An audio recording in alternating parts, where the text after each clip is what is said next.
When I spoke to you as a candidate 3 years ago, America's economy was stagnant, our military was depleted, and the relationship between the United States and Israel was at probably the lowest point in history. How the hell did you support President Obama? How did you do it? How did you do it? How did you support the Democrats? Yeah, you guys didn't. I think probably most of the people in this room didn't. Oh, you love Israel. But, you know, you look at the Iran deal, you look at so much that was done so negatively. Now, just 3 years later, I stand before you as the President of the United States to report on a very different situation. Under Republican leadership, America's economy is the hottest anywhere in the world, and it's not even close. Because we're in a position. Everybody wants us. But how do you do that when people aren't paying? How do you do that? We feel foolish. We feel like fools. We're not going to be fools anymore. We've been a fool as a nation for so long. We're not going to be fools anymore. Last year, I withdrew the United States from one of the most dangerous, one-sided deals ever negotiated, the disastrous Iran nuclear deal. They wanted to kill Israel. They wanted to destroy Israel.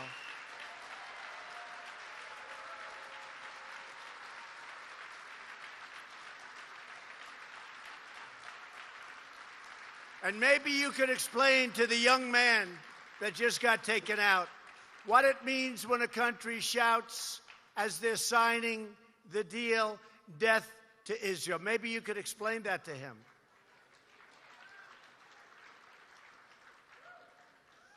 We've now imposed the toughest ever sanctions on the Iranian dictatorship. And it is not the same country it was when I took power. When I took over the presidency, I will tell you, one of the first meetings I had was at the Pentagon.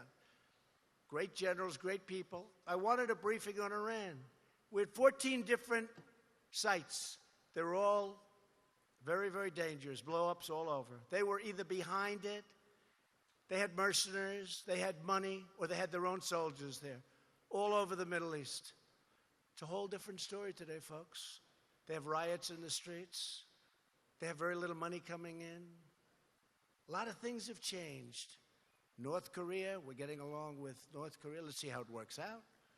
But we have a good relationship. Don't forget, I have a very good relationship with Kim Jong-un. When I first came in, they were setting rockets and nuclear explosions, and a lot of things were happening. Can't tell you what's going to happen. Had to walk from the one deal. Wasn't going to be a right deal, but we have a great relationship. We'll see what happens. I hope we're going to be able to do something. Maybe, maybe not, but I hope we're going to be able. Relationship is very important. You know that very well. We're confronting the deadly menace of radical Islamic terrorism.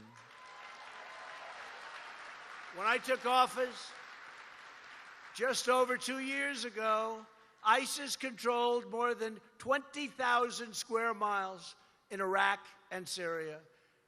I held up a map. It was so much red, red meaning them, all red, showing the different sites. Today, the ISIS caliphate has been 100% obliterated. 100%.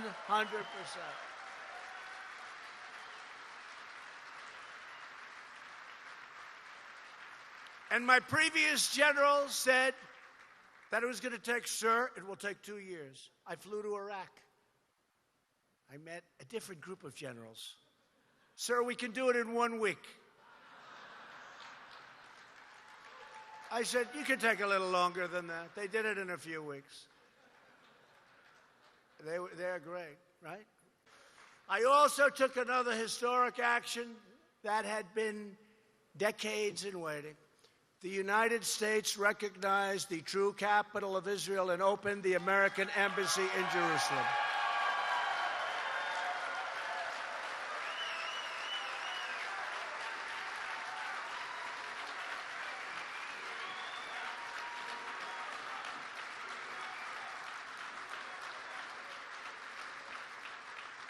Because unlike other presidents, I keep my promises. Every president for many decades said they were going to do that. And I understand really why.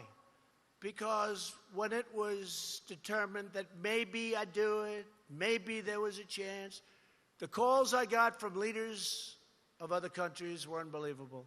Presidents, dictators, prime minister, kings, queens, everybody.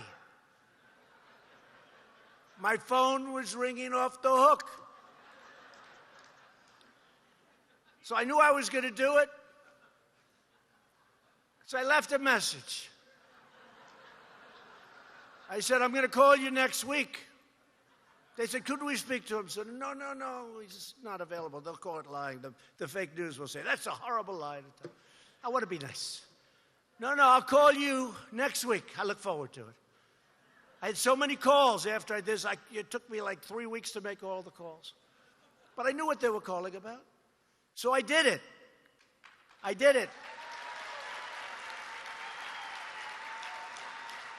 Then I started calling people back. King, how are you? How have you been? I called you last week. I said, what's up? Well, I wanted to talk to you about Israel and the embassy in Jerusalem. I said, look, I'm sorry, I wish I would have known. I did it yesterday. Right? It's much easier. But I now know why other presidents, I don't really hold it against them other than they didn't keep their promise, right? They didn't keep their promise, David. So that's the way it is. And we got you something that you wanted. I can tell you, Sheldon and Miriam, that is the most important thing I think that's ever happened in their life. They love Israel. Right? So,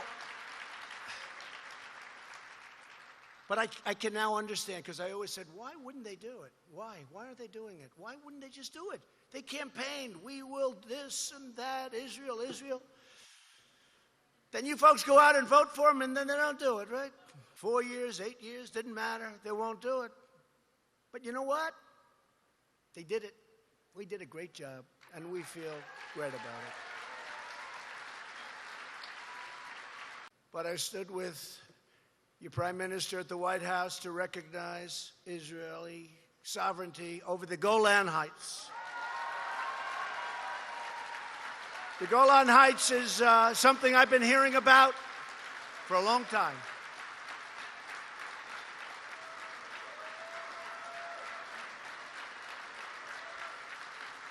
The Golan Heights. So I was talking to Ambassador Friedman, and not about this. They've been trying to get that approved, as you know, for 52 years. They wanted recognition from the United States on the Golan Heights. They had 32 summits, meetings, big meetings over many, many decades about the Golan Heights. I'm talking to your ambassador. Jared was there. Jason Greenblatt was there. I said, fellas, do me a favor. Give me a little history, quick. I want to go fast. I got a lot of things I'm working on. China, North Korea. Give me a quickie. Norm, I said, give me a quick little, so I know it as well as Norm, but I don't want to spend quite as much time as he has spent studying it, right? Which has been his entire life, right? So they had 32 different summits. He starts going, well, we need that. It's the high point. We need it for protection. We need it for... I said, all right, good. How do you like the idea? They weren't even calling about this. How do you like the idea of me recognizing exactly what we're discussing? Because I agree. You need it. You need the height. You need the height. A great general said, always fight downhill.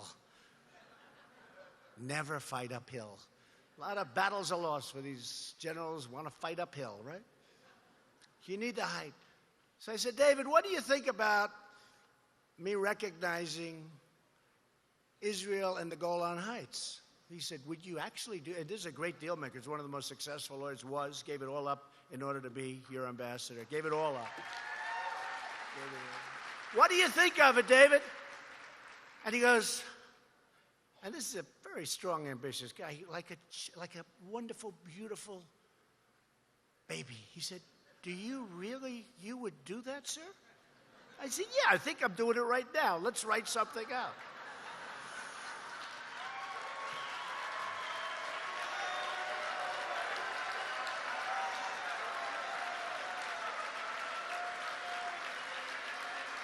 We make fast decisions, and we make good decisions. Look, I've made a lot of good decisions.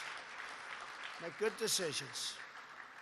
And we got something beautiful, talking about security, talking about the greatness of Israel. And I went, bing. It was done. Then I watched, look at all those cameras. Then I watched the fake news, and they said, we have breaking news. President Trump has just committed to the Golan Heights. And it was a big, big story for 2 days. Everyone's happy. No repercussions. No, and there won't be. And we're there to protect Israel, so there won't be. We did the right thing. We did the right thing.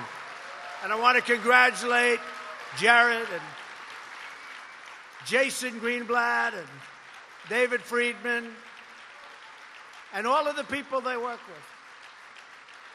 And a big thing for me, and some of you won't like this maybe, but I would love to see peace in the Middle East.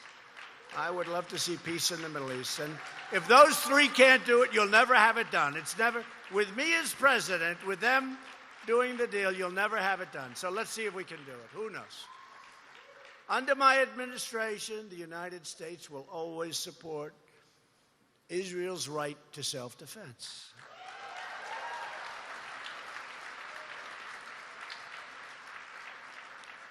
At the United Nations, we no longer tolerate any form of anti-American, anti-Israel, and anti-Semitic bias. We don't do it.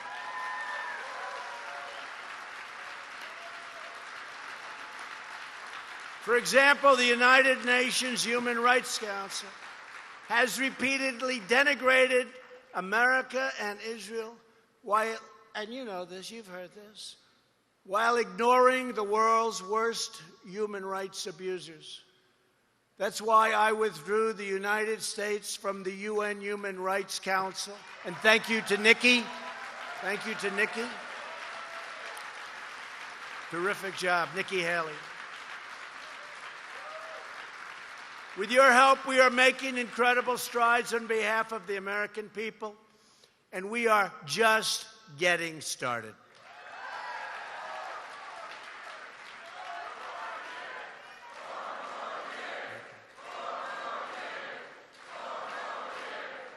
Thank you. Thank you very much. Thank you very much. And that guy that just said that, he used to hate me. Can you believe it? He used to hate me. Thank you very much. I appreciate it. Never before has a major political party been more outside the American mainstream than the Democrats of today. They have become the party of high taxes, open borders, late-term abortion, crime, witch hunts, and delusions. And now the Democrats have even allowed the terrible scourge of anti-Semitism to take root in their party and in their country. They have allowed that. They have allowed that. House Democrats recently blocked legislation to confront the anti-Semitic movement to boycott and sanction Israel. Nobody could believe it, right? Nobody. You couldn't believe it. Republicans believe that we must never ignore the vile poison of anti-Semitism. We do, all of us. By the way, one of the people, and then that was confirmed by somebody else today on the other side, Democrats, were saying that they would reinstate the Iran nuclear deal. Well, this is what you have. They want to reinstate the deal. It was a disaster for our country. We gave $150 billion, $1.8 billion in cash. What does that look like? Airplanes loaded up with cash. How stupid was that deal? They want to reinstate it.